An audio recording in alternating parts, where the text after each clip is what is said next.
affect our real feel temp or our wind chill, where it's going to be frigid, feeling more like teens. So that's triggered not only a cold weather advisory, but also we have some winter weather alerts across the CSRA. So the counties there in purple is under an advisory, and those in pink under a winter storm warning. So the pink is the areas that we're expecting to have the biggest impact from this weather system. But don't harp on what counties are colored in blue or pink or not even at all, as we could see impacts throughout the whole entire area. That is just the places that we're going to see the biggest impacts, and we can see that in this map here, which is our winter storm severity index. And notice that almost all the counties there are in that yellow color, which means we could see minor impacts, and that's mainly referring to the conditions of the roads, which is something we're definitely concerned with, and a lot of that has to do with the temperature. So if we look at Tuesday's temperatures, definitely want to bundle up, as we're not going to make it above freezing until after 10 o'clock. But then notice around lunchtime we will see temperatures climb into the upper 30s. Make note of this time and that we will be above freezing then, but notice as the sun goes down, our temperatures are also dropping as well. So that's where we get concerned with our roads and things freezing over. So let's look at the future cast here. So remember the time frame where we get above freezing and apply that to our future cast. So here we are tonight, everything's clear, allowing temperatures to really drop down, but then the clouds start to build in the overnight hours, and then when we wake up Tuesday morning, going to be a pretty cloudy for us, and those clouds stick around throughout the lunch hour. But then as we go into the afternoon, that's when the moisture starts to move into the area. But remember at 3 o'clock, that's when temperatures were above freezing. So any precip we see during this time frame is going to be in the form of rain. But then as we get into the nighttime hours, when temperatures start to drop again below freezing, that's when we're going to start to see some of that frozen precip and some snow. I'm thinking all of us are going to see some snow. It's just a question of how much accumulation, and I think most of that is going to happen in our southern lying areas. This is going to be a quick moving system, so by Wednesday morning everything's going to clear out. But again, remember, temperatures are going to be below freezing again, so any precipitation we see, it's going to freeze over in the overnight hours. So here's what I'm thinking for potential snowfall totals.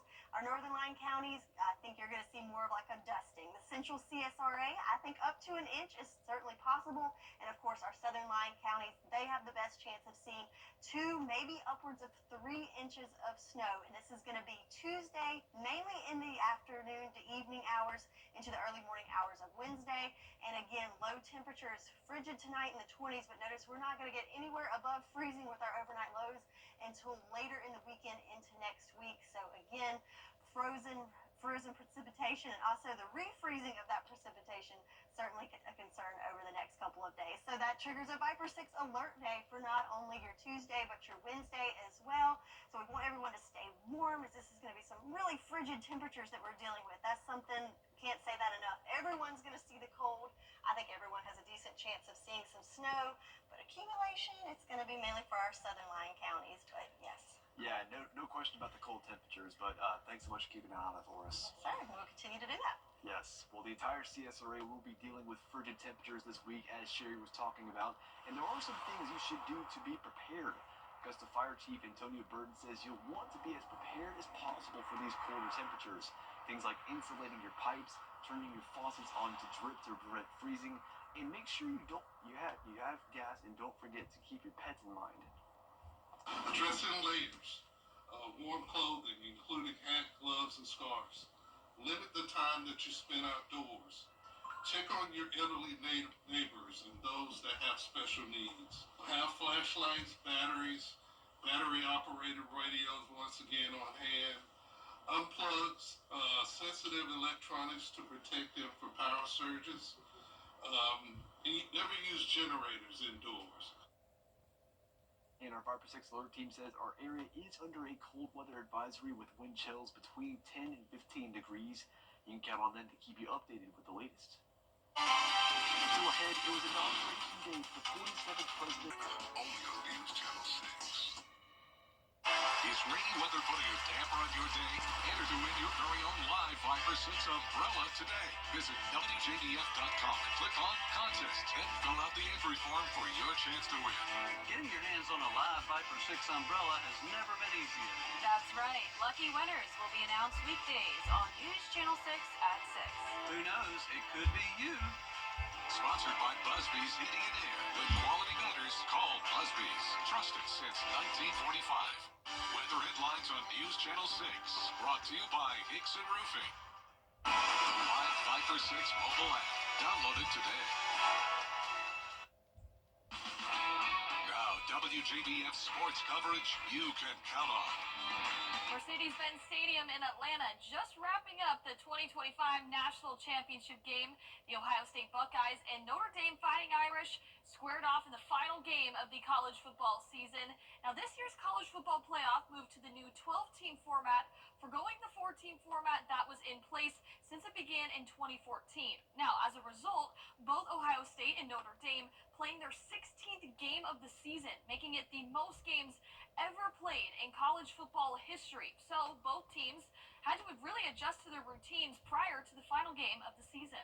One of the things in particular was on offense, we didn't play as fast to cut down the number of overall snaps, to make sure that our depth was where it needed to be, the way we practiced, the sports science behind it all.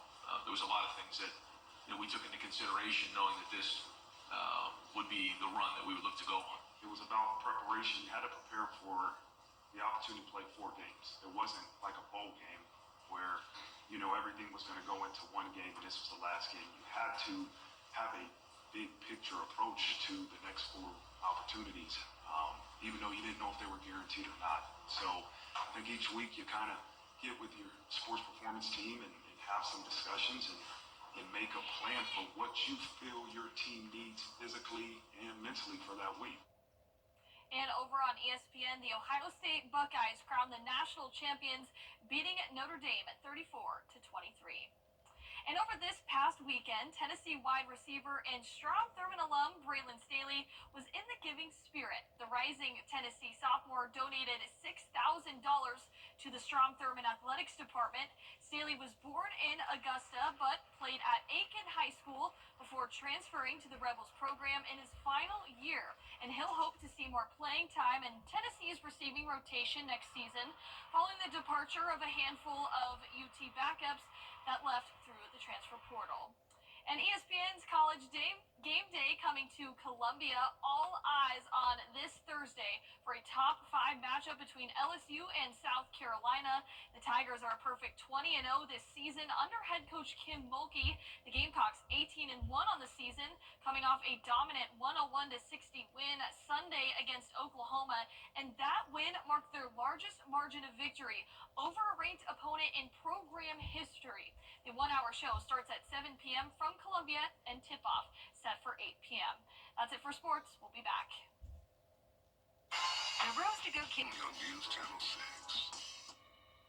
WJBF News Channel 6 proudly presents Salute to Service, honoring the outstanding accomplishments of servicemen and women who go above and beyond the call of duty, both on the battlefield and in our community.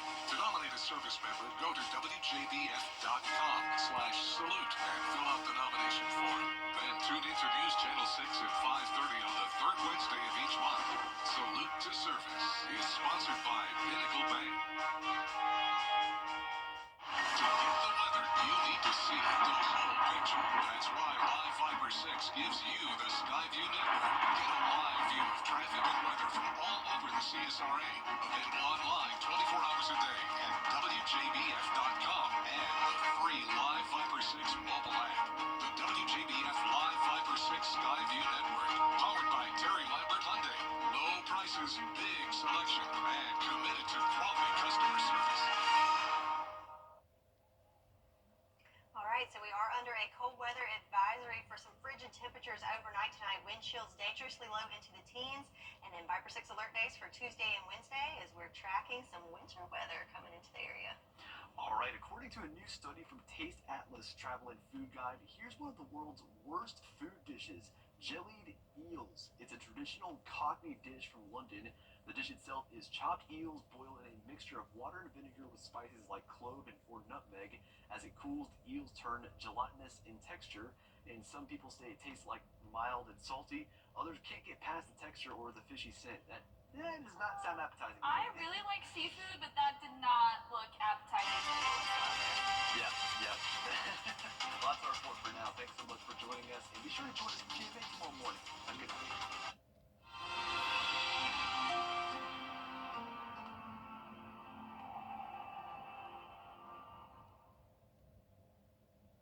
The 2025